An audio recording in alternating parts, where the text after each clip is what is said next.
Dans ce podcast, j'avais envie de te partager les 3 piliers qui pour moi constituent les bases d'une vie de Wonder Nana.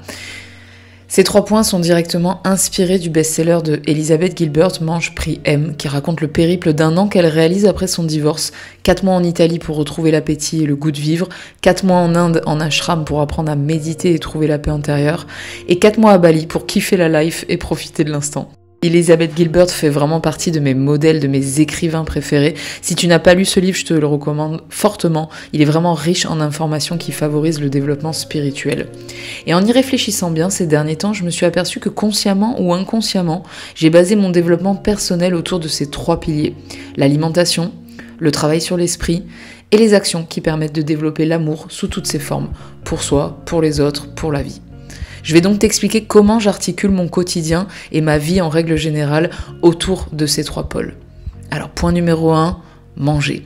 L'alimentation est pour moi la clé de voûte qui ouvre la porte du bonheur et de l'épanouissement.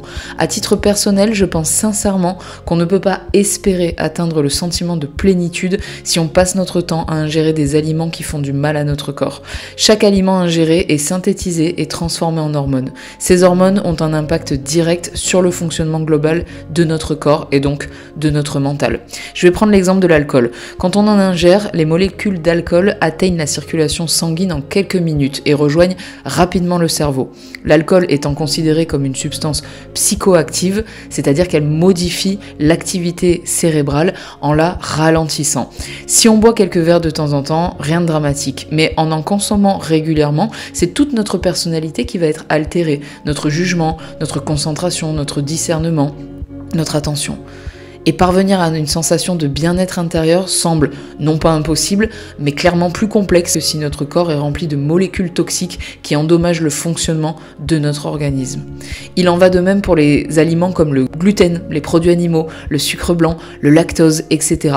En manger à l'occasion ne pose pas de problème dans la mesure où le corps a son propre système de détox et permet d'éliminer ce qui n'a rien à faire là, mais si on en mange tous les jours, des produits nocifs pour le corps, notre forme physique, notre énergie de vie et notre santé seront altérées. On risque de ressentir très souvent de la fatigue, de l'irritabilité, de l'inconfort émotionnel, voire même déclencher des crises de larmes ou de nerfs sans grande raison apparente, ou encore même tomber malade.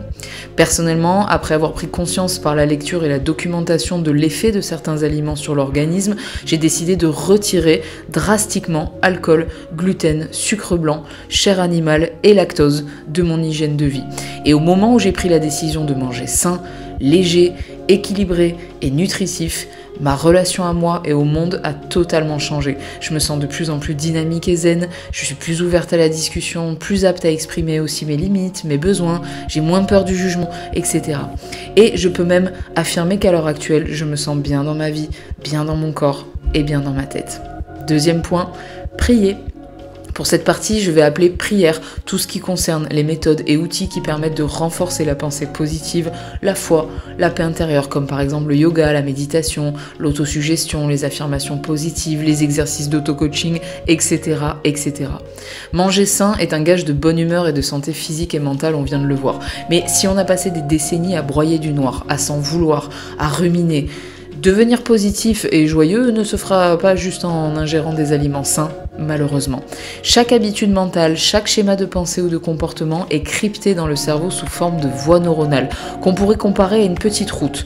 Personnellement, j'ai passé des années à pester, me culpabiliser, me juger, m'énerver contre la terre entière. Et quand j'ai pris conscience de ces habitudes mentales, je n'ai pas réussi à les changer tout de suite. Et malheureusement, ça ne faisait que me plonger encore plus la tête sous l'eau, parce que je me mettais à culpabiliser, enfin bref, un cercle vicieux sans fin, duquel il faut sortir avec des actions concrètes qui permettent d'aider le cerveau à créer de nouvelles routes, de nouvelles voies neuronales. Qu'à cela ne tienne, j'ai donc décidé d'inclure des exercices précis à ma routine matinale quotidienne.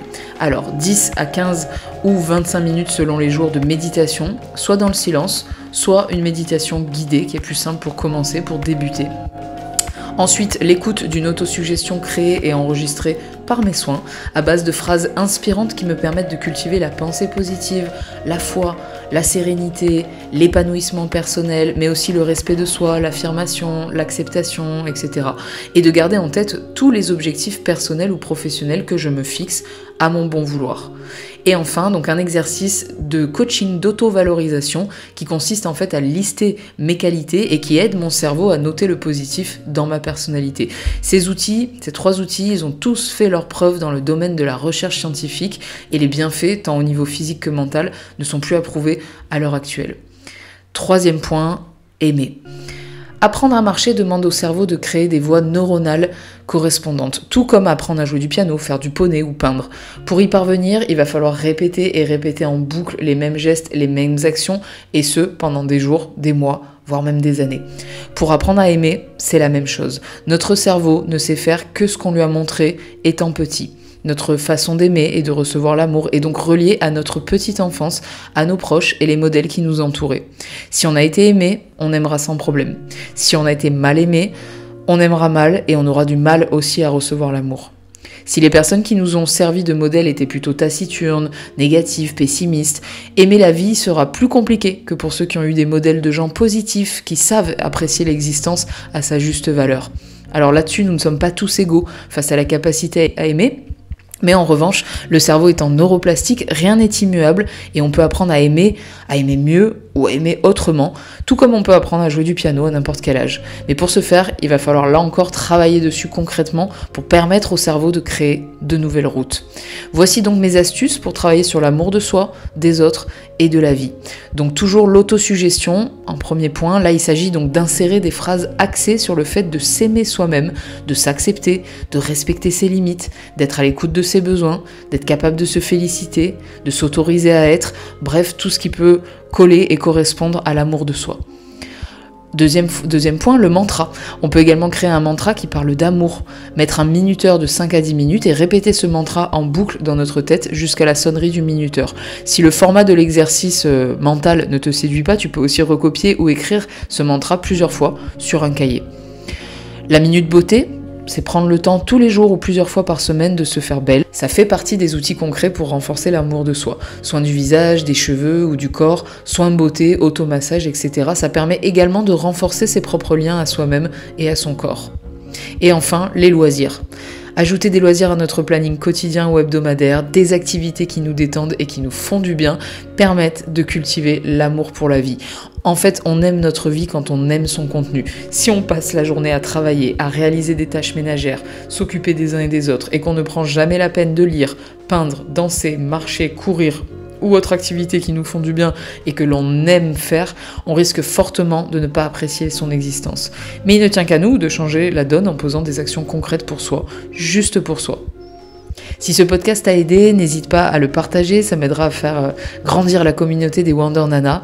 Sache que dans mon e-book « Je coach mon ego » qui est en vente sur mon site internet, tu trouveras plus de 24 exercices différents qui te permettront de travailler sur tes émotions, mais aussi sur tes pensées positives et sur ta confiance en toi. C'est un recueil de 150 pages avec de nombreuses informations que j'ai récoltées pour comprendre le fonctionnement de notre ego, ses blocages et d'apprendre à s'en faire un allié. Pour en savoir un peu plus, n'hésite pas à aller voir sur mon site internet. Dans mon programme en ligne de 24 semaines, le Happy Body 24 semaines, tu retrouves ce type d'exercice également d'auto-coaching et bien d'autres encore pour apprendre à développer une belle relation avec toi. Chaque semaine, tu débloques de nouvelles vidéos de yoga et de yoga danse, des méditations guidées, des exercices de développement personnel et des recettes sans sucre blanc, sans gluten et sans chair animale ni lactose. Donc tu trouveras toutes ces informations sur la page Programme Service en ligne sur mon site internet. Si tu as besoin d'un suivi personnalisé en coaching, en développement personnel, professionnel ou un rééquilibrage alimentaire, n'hésite pas à visiter la page La Wonder Nana sur mon site et à prendre contact avec moi. Le premier coup de fil est gratuit et ne t'engage en rien.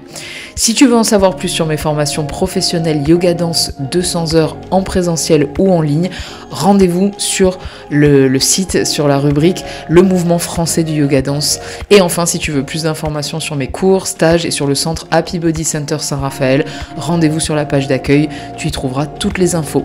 Je te souhaite une bonne journée et je te dis à très vite.